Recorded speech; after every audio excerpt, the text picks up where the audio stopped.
The year is A, 15,001, the era of Queen Gala, 4 years after the Strong World Wars in Torbis, but this year now marks the beginning of the Galactic Gate Wars. Being the balance between the spiritual and physical realms, the Order of the Voidwalkers is now faced with a great problem. One of their oldest, strongest, and most loyal members, Arabella Schmin, has gone rogue. But before addressing this issue, Paumian has been sent to retrieve a soul that fell during the earlier years of the Strong World Wars. In all his experience as a Voidwalker, never had he seen such a sight. A soul manifesting itself into its former physical body. While it is common for occurrence for Voidwalkers, this was the first time he had witnessed this since he had become one. Paumian tracked this soul to as far as Egyptus Kara, the largest desert of Middle Aran.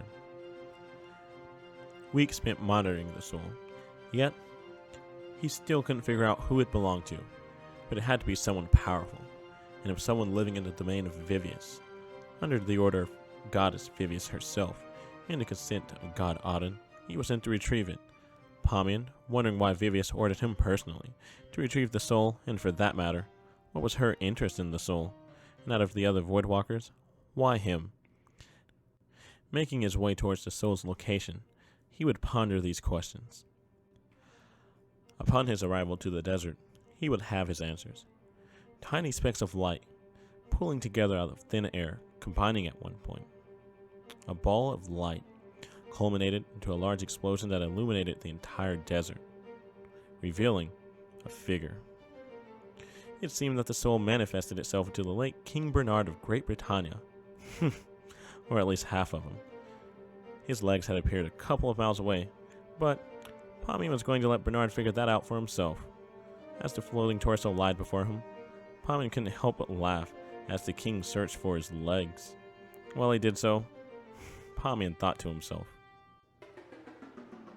Paumian, being born in Britannia, was familiar with the king. He wasn't particularly fond of him, and he had his reasons. All of Vivius knows of Britannia's corruption and its infamous draft policy, so that Britannia can increase its military might. All able-bodied boys, upon reaching the age of 18, are ordered to immediately enter the nearest fort for military training. Paumian, at the age of 17, was already a skilled fighter, but he was also half gypsy, and even with his reputation, people still discriminated against him. Paumian's mother realized that because of discrimination in their country, her son would be put on the front lines in any of Britannia's numerous military campaigns. So, out of fear for her son, she chose to smuggle him out of Britannian territory. But he was discovered just short of passing the last border.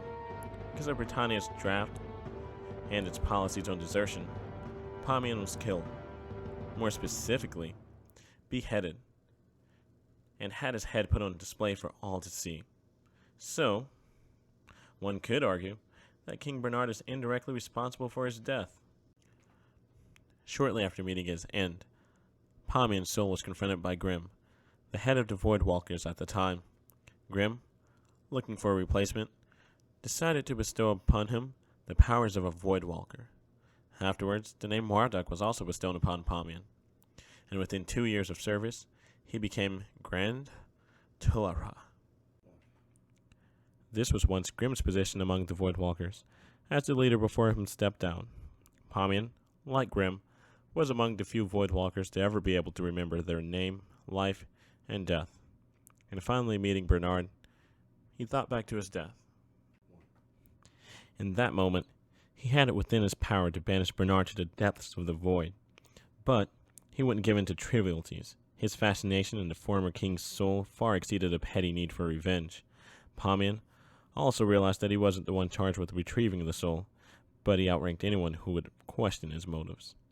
Piece by piece, Bernard's soul slowly changed into his physical form. Except something was off. He saw Paumian and wasn't frightened nor startled. He simply asked, "Why am I here?" With his curiosity heightened, Paumian replied, "You were once King Claudius Bernard IV of Great Britannia, but you are now dead. You've actually been dead for quite a while, 11 years to be exact, and I have finally come to retrieve your soul." Bernard's demeanor did not change. It is common knowledge among Voidwalkers that in death you forget your name in life. As a spirit or soul, simply knowing your name triggers all of your life's memories, and you can do nothing about it, but accept your fate. This is the very reason why it's best for Voidwalkers to not know their own names. They are near-eternal beings with the power of the Void at their disposal, and if they remember their life, the consequences could be severe for the galaxy. A Voidwalker who remembers their life has the potential to use their power to continue their former existence, whether they were a lowly cook, celebrity, warlord, or even of royalty. At that point, it is up to the more powerful beings, or Voidwalkers, to stop them. In the most intense of situations, the Sacred Pillar organization would step up and intervene, but Bernard was not yet deemed a Voidwalker, yet he had his body, and along with its memories. Paumian wondered, would he be a threat or a possible ally? What will you do now, former King of Britannia? And be wary of your answer. I won't hesitate to end your existence right here. Think of lying to me. I will know.